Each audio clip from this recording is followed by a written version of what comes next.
Greetings to those hearing this. We have this month's editorial for you from myself, Russ Hatfield, and my higher dimensional twin soul and member of Ashtar Command, Kara, who is behind my shoulder.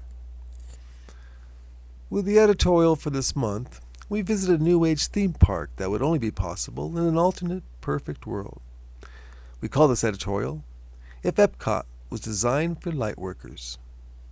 For a full transcript of this latest editorial, please go to our main homepage at HadesBaseNews.com. We invite you to subscribe to be kept informed of future postings on our YouTube channel from the members of Ashtar Command. And now, we present If Epcot Was Designed for Lightworkers. I've been to Epcot in Florida a few times in my life, with Kara riding shotgun in my mind each time. We'll be back there in a couple weeks, and so it was on our minds and inspired this post. Epcot is a scaled-down version of the major countries of the world, ringing a lake, along with worlds of both discovery and nature. This place was magical even before I got to visit some of the represented countries. It is a real-life simulation that lets the imagination fill in for the missing parts of the lands being visited. In an alternate universe, what if this was a similar setup, but designed for lightworkers to visit and feel at home among other lightworkers, all looking for answers and experiences?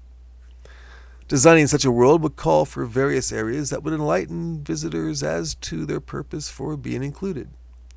After entering, the visitor would have several areas to investigate, such as Meditation Nation. In this pavilion, separate areas would be set up to allow the visitor a place to wipe away the cares of the day before moving on to the rest of the park. Sound baths of chanting, drumming, and nature sounds would be in separate rooms, as well as areas that would replicate forests, beaches, mountaintops. Leaving there, one could move on to the crystal caves to get energized after such a relaxing experience. Caves one would walk through where various crystals and stones would be poking out of the walls, backlit from behind. Some real, some beautiful recreations of crystals from the time of Atlantis. The next pavilion available for exploration would be Psychic City, where one would learn about various psychic skills and discover if that person had any latent talents hidden up until now. One would be able to test for telepathy, healing skills, and an astral travel section. Elsewhere would be a PK demonstration, a manifestation demonstration, and a section devoted to coercers where the etiquette and pros and cons could be discussed. Moving on, a trip off-world would be taken by the visitor where simulations of a higher dimensional worlds and their inhabitants could be experienced. One could take a shuttlecraft up to explore Hades Space, where one could talk to AI versions of the speakers of the archives generated from the recordings already online. With only 2 pavilions left to go, Divination Nation would be the next, where one could get their futures read through tarot cards. Psychics who could read auras, and psychometry experts who could read a person like a book from the jewelry they wore. Birth charts could be generated and explained by what stars and planets one was born under, while others tell a person about the months and years ahead from the time and date of their birth.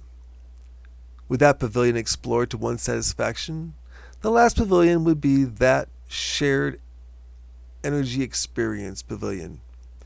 Here, a chance to participate in a meta concert would be offered, and the visitor could sit in with an existing group of skilled participants. With their help, the person's energy could be added in to where the group is able to move something with their combined minds, such as a feather or a flame. That would be a place we go as often as possible. In love, light, and wisdom as one, Russ and Kara.